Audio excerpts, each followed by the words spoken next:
Hey, do you mind subscribing just before this video starts? Thanks, appreciate it. Here are 10 reasons to start dowsing. Number 10, the rod. To get started with dowsing, the first thing you'll need is a dowsing or divining rod.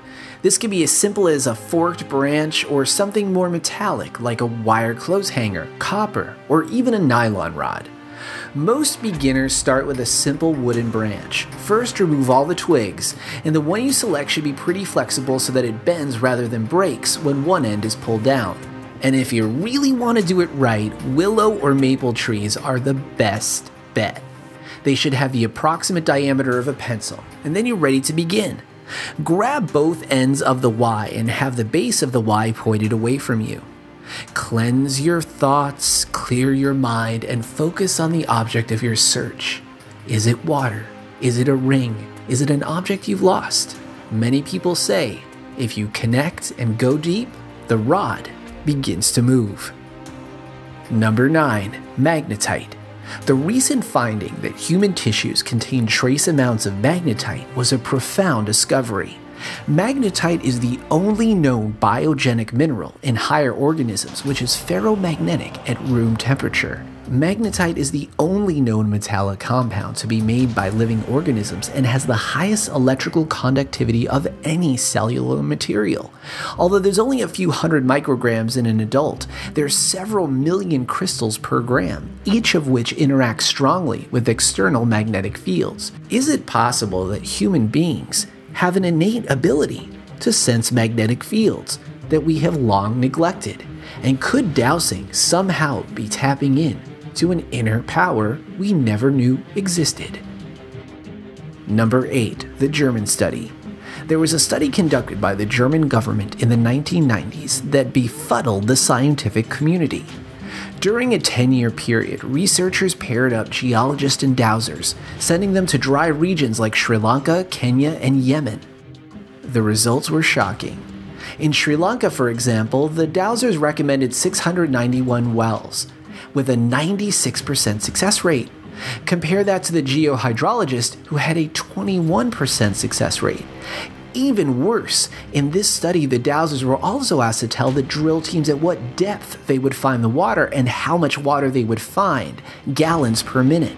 The study's findings found the dowsers were accurate within 10 to 20%. Number 7, ley lines.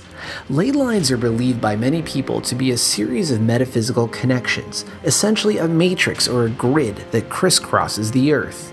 They point to the fact that throughout history, all megalithic structures have been strategically built on top of these ley lines, from the pyramids at Giza to Stonehenge. And believe it or not, all nuclear power plants all intersect with this metaphysical grid. Dowsers say it's essentially an energy pathway.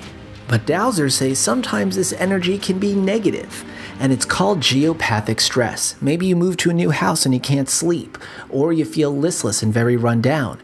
Take a young infant, you'll see how they'll huddle in one corner of the cot. They themselves are reacting to the energy fields around them. The good news is you can have a dowser come to your home to redirect these geopathic stress zones. Fun fact, realtors use them all the time. Number 6, water and wine. California has been going through a multi-year drought, and without enough rain, its struggling farmers will let 620,000 acres lie fallow, losing an estimated $6 billion. While turning to dubious and expensive long-term projects like a desalination plant in San Diego, many farmers are looking towards dowsing. If you call a geologist, it costs about $2,000 a day, but most dowsers charge a one-time fee of $250 for a well sitting.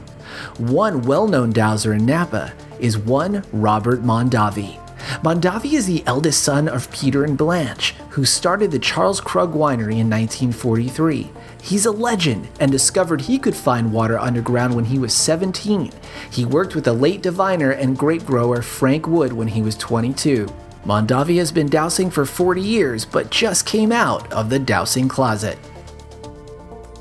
Number 5, General Patton. Who could forget George C. Scott's classic portrayal of the famous World War II general? What many don't know about Patton is that he was very interested in astrology, the paranormal, reincarnation, and even dowsing. When General Patton landed in Germany, he was out of potable water. Knowing his troops couldn't last long without hydration, he remembered hearing about folks called water dowsers, or as he put it, water witchers. He sent a colonel to Virginia and had a dowser use a map directly handed from the colonel, where the American encampments were located. The dowser specified with exact precision where the wells should be drilled and how deep. The colonel went back to Germany that same day. Patton drilled the well, and what do you know? Thousands of gallons came out of the drill hole for all of his men. Yet another example about how dowsing can change the world. Number 4. Famous scientists. A lot of people are dismissive of dowsing, but there are some really heavy hitters in the world of science that say there's something to it. Albert Einstein was convinced of the authenticity of dowsing. He said, "I know very well that many scientists consider dowsing as they do astrology, as a type of ancient superstition. According to my conviction, this is, however, unjustified. The dowsing rod is a simple instrument which shows the reaction of the human nervous system to certain factors which are unknown to us at this time." Einstein's not alone. Yves-André Rocard, known as the father of the French atomic bomb, hypothesized that dowsers weren't detecting water itself, but the magnetic field variations around them.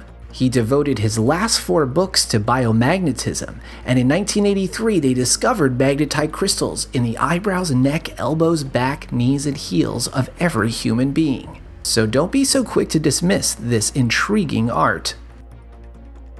Number 3. Personal questions. Dowsing doesn't just have to be for locating water. Many dowsers use it as a form of divination. Basically asking questions when you're at a literal fork in the road. Should you buy or sell? Should you move or should you stay? Should you quit or should you ask for a promotion?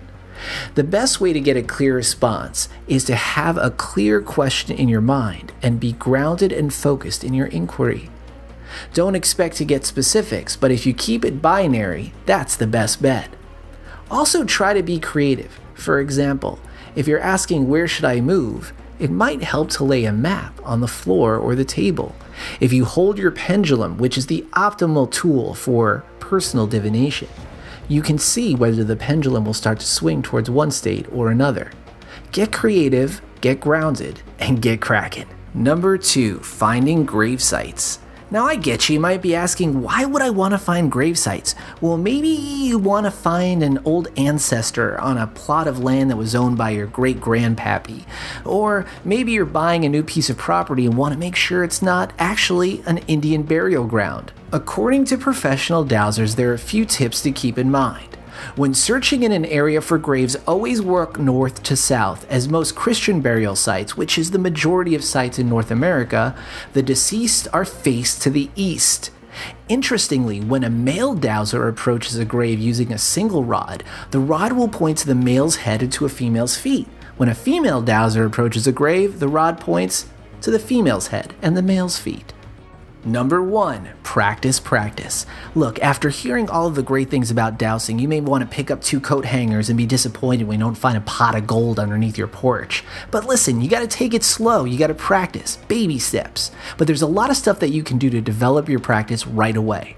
Ask a friend to hide something specific in your house, maybe a heirloom or a coin or a piece of jewelry. Using dowsing rods, see if you can find it. Or tell a friend to go somewhere in your neighborhood and then hold a map down on a table and use the pendulum. Once the pendulum settles on a spot, call your friend's cell phone, see if they're there. And if you really want to start with the basics, just have a friend bury a bottle of water in your backyard. Humans are naturally attracted to water, and it's probably the easiest and quickest way to get results when you're first starting out with dowsing. Just try it on a rainy day, grab 2 coat hangers, look for something. What's the worst that could happen?